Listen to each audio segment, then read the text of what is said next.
E aí, beleza? Hoje eu vou falar como é que você vai fazer para alcançar o alto nível na pintura automotiva. Assim como eu alcancei esse nível aqui, você também consegue e basta seguir algumas recomendações para você estar atingindo, né?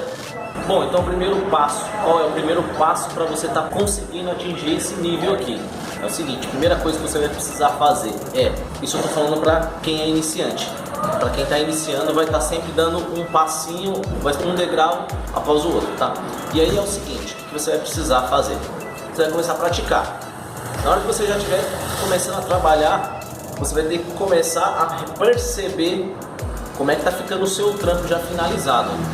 Quando você reparar, ficou um defeitinho aqui, aconteceu isso, aconteceu aquilo, aí você já tem que pôr na sua mente, se você quiser anotar, é até bom você anotar, para que no próximo eu não vou poder fazer isso, ou no próximo eu vou ter que fazer isso para não acontecer aquele probleminha que aconteceu. No próximo eu não vou poder aplicar a tinta muito molhado, muito carregado, para não mapear, para não puxar o material de baixo, amolecer o material de baixo e formar aquele mapeamento. Então são vários detalhes que você vai ter que estar percebendo, cada trampo seu.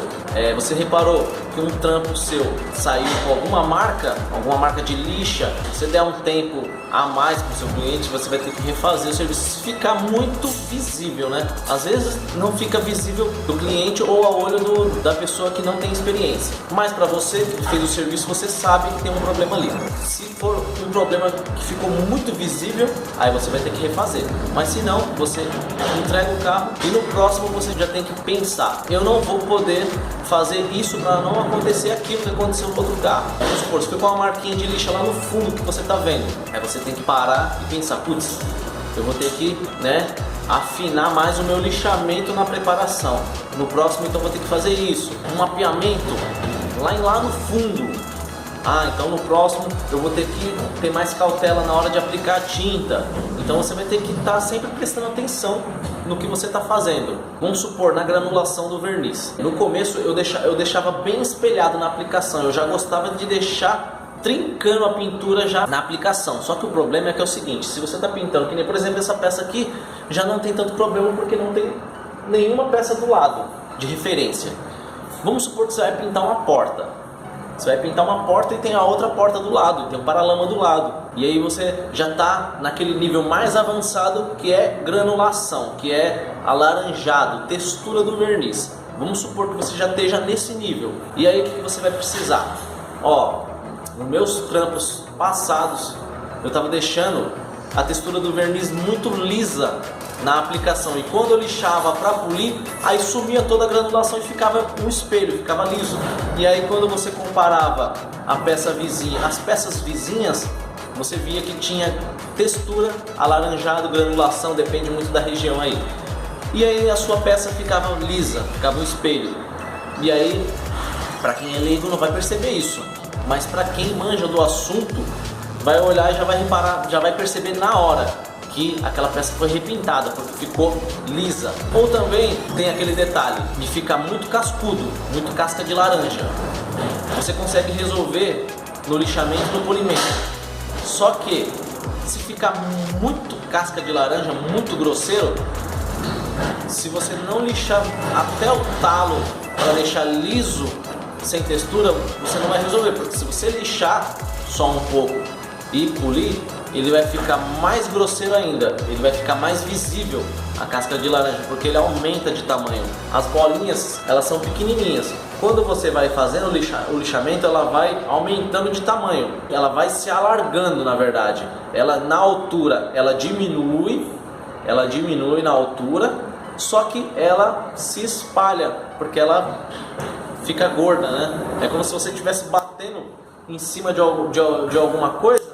Vamos supor que tem uma massinha, uma bolinha de massinha. Ela é redondinha, se você vai bater, ela vai achatar e vai se espalhar. Ela não fica achatada, passa uma massinha de bolinha.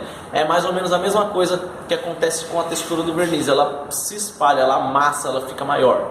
Ela fica mais larga, na verdade. Ela diminui de tamanho, mas só que ela fica mais espalhada. Então é outro detalhe também. Putz, meu verniz tá ficando sem textura, tá ficando espelhado demais. Na aplicação você vai ter que fazer de uma maneira que você faça com que o verniz saia aquelas bolinhas, umas bolinhas bem pequenininhas na textura, porque quando você entrar com o lixamento, ela vai aumentar um pouquinho de tamanho e vai se espalhar. É esse o ponto que você vai ter que reparar na hora que você estiver fazendo o lixamento para o polimento.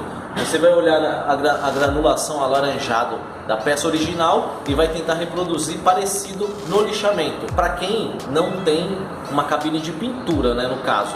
Antigamente as pessoas, os mais antigos, falavam gabine, né? Não sei porquê, eu acho que mudou o nome, né? E hoje a gente chama de cabine. Então, para quem trabalha num espaço que tem aquela cabine profissional, não estou falando uma cabine improvisada, uma cabine profissional. Dentro desse ambiente, a contaminação de poeira, de sujeirinha, é muito menor do que no nosso espaço, assim, que a gente não tem como fazer o isolamento dessa poeira que fica pelo ar. Quem trabalha numa cabine já pode tentar produzir na hora da aplicação do verniz, ele pode produzir uma textura já parecida, porque ele não vai precisar entrar com lixamento na peça inteira, ele pode já entrar com lixamento localizado, igual eu fiz nesse para-choque aqui, ó. Eu entrei com lixamento localizado e fiz o polimento só nos pontinhos de sujeira onde houve necessidade. Aqui não, aqui eu já fiz o lixamento todo por igual. Então são esses tipos de detalhes que você vai ter que estar atento, né? Isso se você está assistindo esse vídeo aqui é porque você quer alcançar um alto nível na pintura automotiva. Para quem não quer, para ele já basta a peça estar brilhando. No começo, para mim, era mais ou menos assim. Eu já deixava a pintura, já na hora que eu estou aplicando, eu já deixava ela espelhada, e na hora que eu entrava com o lixamento, ela ficava mais espelhada ainda. Então, para mim, no começo, antes de eu entrar no ramo de pintura, eu olhava alguns pintores e eu via aquilo e falava, nossa, aquela peça tá brilhando, tá trincando e tá da hora e tal, mas só que ficava diferente das peças originais, né? Ela ficava, aparentemente, ela fica mais brilhante do que as peças originais. Por quê? Porque você tira toda a granulação e ela tem mais reflexo. Quando uma peça tem granulação, ela tem menos reflexo do que uma que não tem granulação. Não sei se deu pra entender. Então é mais ou menos isso daí. Nesse mesmo carro eu vou fazer um outro conteúdo mostrando pra vocês um outro detalhe. Então fica atento aí, eu vou soltar primeiro esse e logo após eu solto o outro. É isso aí, fico por aqui, forte abraço e até esse próximo.